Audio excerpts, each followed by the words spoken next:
Ay, ayan oh, dito yung magpa-parking guys 'pag nagba-bike ako. 'Pag pupunta ako ng Tokyo, diyan ako nagpa-parking. Ayan oh, may payong pa ako guys, tingnan niyo naman.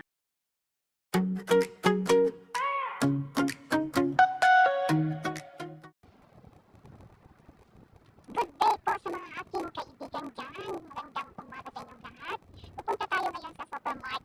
Kaya lang, lalakarin ko lang ng mga 10 minutes o 15 minutes yata ang layo ng supermarket. Dapat nga, naka-bike ako. Kaso lang, gusto kong maglalakad. Bibili po tayo doon ng pagkain. Pero, i-ano ko lang dito, i-text ko lang dito yung mga views na madadaanan natin. Hello, shout out sa inyong lahat. At ako'y magpapasalamat po sa lahat ng mga sumasubaybay sa aking mga videos, nagsusupport sa aking live. Thank you so much guys. At ito, mag-uumpisa muna tayo ng lakad. Kalalabas ko lang ng bahay. Medyo mainit na po guys, alam niyo na. Today is Saturday. Ayan, maglalakad tayo at diretso-diretso na yung views natin. Dadaan tayo dito sa may, hagdan na to. Wala naman siyang hagdan. Kaya ganito yan guys. Kasi, pwede kang mag-bike dito diretso-diretso na hindi huminto. Ako naman noon ganun din. Yung kaya ko pa mag-bike na medyo malakas pa yung katawan natin. Binabike ko yan to guys papunta sa itaas. Hindi ako humihinto. Pero ngayon pag nagbabike ako, papunta ako ng market dito dadaan. Naku, hindi ko na kaya. Maglalakad na ako. Ako na ako maalalay sa bike. Dati ang bike ang nag-aalalay sa akin. Yan hindi na. Baliktad na guys. Nabawasan na yung power natin. Charot. Ayan. Hindi po kayo sa mga kapligiran. Tingnan nyo guys, diba? Obserbahan nyo. Napakalinis. Wala kang makikitang dumi dyan. Kasi, may nagmi-maintenance kasi dito guys. Kaya napag-grade ako baka may dumaan na bike. Ayan. Hinahangal na si Hoss. Tingnan nyo ang kapaligiran. Diba? Siguro nakabisi na ako dati. Dito, matagal-tagal na. Ngayon, kasi, tag-init lang kasi summer na dito sa Japan eh. Makaganito ako, pero pag taglamig, naku, hindi ako makakaganito. Tingnan nyo guys, oh. Straight ito guys, summer ng katao-tao.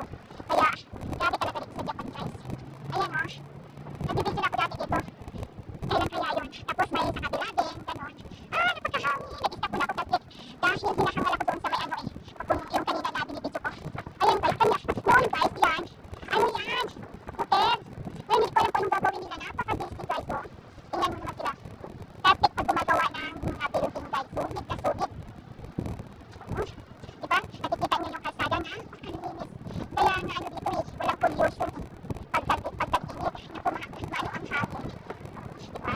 Ayun guys, nakapayong ako. Kasi alam niyo naman yung sunlight natin, iniingatan ang ating mga face. Charot. Tumatawa na lang ako guys, kasi ako lang mag-isa dito. Oo, diba? Ang oras ngayon is 9. Kaninang umaga, pag nagganito ako ng maaga, siyempre, maraming naglalakad, mapapansin na naman ako. Pag ganitong oras, wala. Oh, diba? Busy-busy sila. Kahit Saturday, busy-busy. Pero ang ano ko lang dyan, siguro mga half day lang yung mga yan eh. Lalo na bukas Sunday. Ayun guys, ngayon pababa na naman tayo. Tingnan nyo naman ha, ito. Kapag ganito guys, pababa, kayang-kaya ko yan. Carry-carry ko yan sa bike. Yung ganyan. O, diba? Napakalinis din. Kulay red carpet pa rin siya, oh. Ang ganda tingnan. Diba guys? Makukumpara mo talaga sa atin at saka sa ibang bansa. O, hindi lang dito, siguro sa ibang bansa din ganito din malinis. Tapos, ano lang ako usap-usap, naka 5 minutes na. Ang bilis, diba? Mamaya magpipicture ako sa sarili ko. Tingnan nyo yung sarili ko. Pawis na ako. O, dito tayo dadaan. Dito naman, sa kabila, yan highway yan, diba? Yung pataas, yung expressway. Yung may haba doon na pataas. Yan, sa mga taas na yan, expressway yan. Kaso lang dito tayo sa baba, kaya local. 200 dito, may right side, may left side. Pero gusto ko sa right side dahil marami tayong makikita na magagandang bahay. Yan, junk shop, yan, ganyan yung mga, ano nila, pinaparking yung mga sasakyan niya na luma o mga sirang sasakyan. Talagang naka-building siya guys, hindi siya nakatuwang-wang. Hindi mo makikita pag hindi ka sumisilip sa sa entrance nila. Siradong-sirado. Ayun guys, diba? Naka-close yan. Dati may ginagawa dyan. Ngayon, hindi ako makabidyo dati yan. Ngayon, marami na namang, dumi. Malinis yan noon eh. May guard pa nga dyan noon eh. Hindi ako makabidyo. Kasi, tumitingin yung mga guard. Ngayon, tingnan mo yung basura ni Nilaw. Napakalinis, diba? Ayan, bottle pa naman yun. Yung basura namin, hindi ko nalabas. Ay, gusto ko. Nasa gitnaan pa tayo guys ng aking lalakarin kasi dahan-dahan na ako naglalakad. Pero yung oras natin nasa 7 minutes na. Ang bilis. Kaya pag i-edit ko ito, lakad ng madalisan na lang. Para halimbawa umabot ng 15, o di aabot lang siya ng 10. Hindi pa naman ako nakadala ng stick. Pang-stick vlog ko, hindi ako nakadala. Kasi nakalimutan ko guys, nagmamadali ako kasi yung oras. Inano ko, inahabol ko. Ayun may aso, ano? Cute ang aso. Naglalakad din sila. Gaya ko rin, naglalakad. Grabe yung kamay ko, puno na ng pawis. Buti na lang nakadala ko ng payong. Plano ko pa naman hindi magdadala ng payong. Ay, talaga naman dito. Ano, privacy talaga dito. Kahit sa mga ganyang may ginagawa sila, talagang nakaprops. Hindi mo masilip-silip. Hindi ka matatamaan ng alikabok. Alam mo dito guys, pag gumagawa sila ng mga building, may mga ano talaga yan, kural, para yung alikabok nasa loob lang nila at kaya nila kung kikita. Ano kayong ginagawa dyan? Ang dami mo yung ginagawa busy. Ano kayong ginagawa nila busy sila guys. Walang nakasada. Ay naku, may security guard, inabangan na naman tayo. Grabe, pag gumagawa sila, sulit. At ito na naman, dumadaan naman tayo sa plaza. Ayan, marumi na naman yung plaza nila, lilinisan naman nila to. Timing lang. Maingay guys kasi may gumagawa dito doon sa daan. Hindi ako makapokus ng video kasi maraming nagbabantay. Bawal kasi sa kanila yun. Hindi tayo makabideo. Kaya ini-stop ko na. Dito na tayo sa plaza. Kuin ang pangalan dito sa Japanese yung plaza. Kaya yan. Lakad-lakad. Pinapawisan na ako guys. Yung kamay ko puno na ng pawis kaya madulas. Naku, mainit ngayon dito sa Japan. Summer weather. Sa Japanese, natsu na dito. Di bali, ilang months lang to. 3 months to 4 months lang to. Tapos babalik na naman ang lamig. Enjoy watching guys. Ayan, nasa palagitnaan na tayo. Kanina naputol yung natin, video dahil may gumagawa sa kalsada. At isa-shoutout ko po ang aking mga viewers. I-flex ko dito sa aking video lahat ng members ko na nandyan. At sa mga isa-shoutout ko rin sa mga super chatter na nandyan. Ayan guys, thank you so much. Diba? Ganyan lang. Para may lakad naman tayo na video. Kasi puro na lang kain, restaurant, tapos driving, yun yung mga trip ko sa vlog ko. Minsan nagluluto naman ako guys, kaso lang, hindi ba maganda yung pagkaano ko luto kasi nagmamadali kasi ako guys, pag nagluluto, habol sa oras. Pag uwi ko naman ng gabi, ang daming ililigpit, linis doon, labad doon, everyday. Yan po ang ginagawa ko. Tapos, magsusupport, pindot doon, pindot dito. Ay, minsan hinayaan ko na lang yung CP dyan. Minsan wala nang battery, kaya pag nag-live ako, saglit lang. Pag minsan, hindi rin ako makasupport guys. Pasensya na po sa mga members ko, sa mga naging supporter ko na katulad ko na vlogger. Hindi ako minsan makasupport kasi nga, kasi sa trabaho, may time na hindi ako makahawak ng CP. Makahawak ako ng cellphone. Pag lunch time yan. Pag makasilip naman ako, halimbawa mag-toilet ako, yan makasilip din ako, makatamsak ako, makailang minuto akong makasupport. Kaya mahirap din. Pero sa gabi, pag umabot naman ng mag-11 na inaantok na rin ako. Kaya mapuputol naman yung pagsusubaybay sa mga nag-live. Ang bilis ng oras. Alam mo guys, kanina, nag-i-explain ako kanina, yan pala.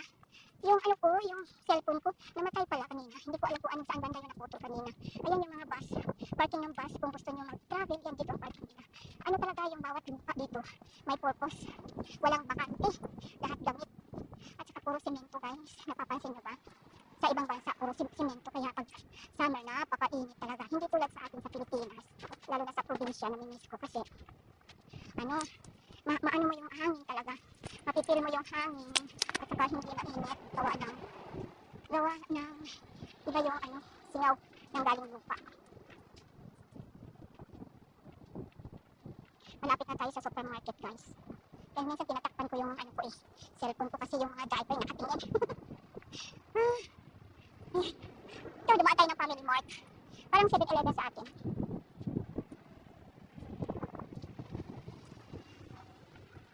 Ayan. Pero nangangawit na ako. Hindi kasi ako nakadala ng stick Kaya ngawit ako guys. Kaya nakikita niyo yung ko. Nangangawit ako dahil ako nakadala ng stick.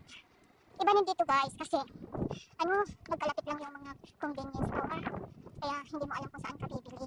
Swerte lang kung ang convenience store ay malapit ng mga malapit sa mga apartment. Pag malayo, ayan, mga travelers lang bumibili dito. Yan, pinag-usapan natin ay tungkol sa ng Japan. Kasi nandito tayo sa bansa ng Japan. Kaya lahat mapapansin natin, lalo na yung sa mga roads nila. Kahit naglalakad ako guys, napapansin. Malinis. Kaya ang mga hapon dito, malalakas dahil yung nilalangkap nila na hangin. Hindi ba polluted ba? Kaya isa din yan. Di ba? Wala kang madadaanan, wala kang maamoy na baho. Di ba? Hinto tayo tayo kasi ano tayo sa kabila eh. Doon na lang, maraming sasakyan. Kahit nagyaw-yaw ako dito guys, ipiplex ko talaga yung mga members ko dyan. Members ko na sa kanilang mga channel, pakisubaybay na rin din sa mga hindi pa nakakunik sa aking mga members. Please, subscribe, like din sa kanilang mga videos or sa mga may mga channel din, mag-iwan ng bakas kasi 100% babalikan kayo. Tulad ko, ayan, kahit hindi ko, kahit first time siyang nagme-message dito, nagko-comment dito sa video ko, talagang magpi-play rin ako sa channel niya para hindi sayang yung pag-connect sa bawat isa. Ayun, yun lang yun eh. Kasi pag magla-like ka rin, magre-respond ka rin sa nagko-comment sa'yo, tapos hindi ka nag-play sa video, kahit isang video lang, wala rin. Hindi nila nilulog. Ay, talaga naman. Ayan guys, nakaano na naman tayo, 8 minutes. O, diba?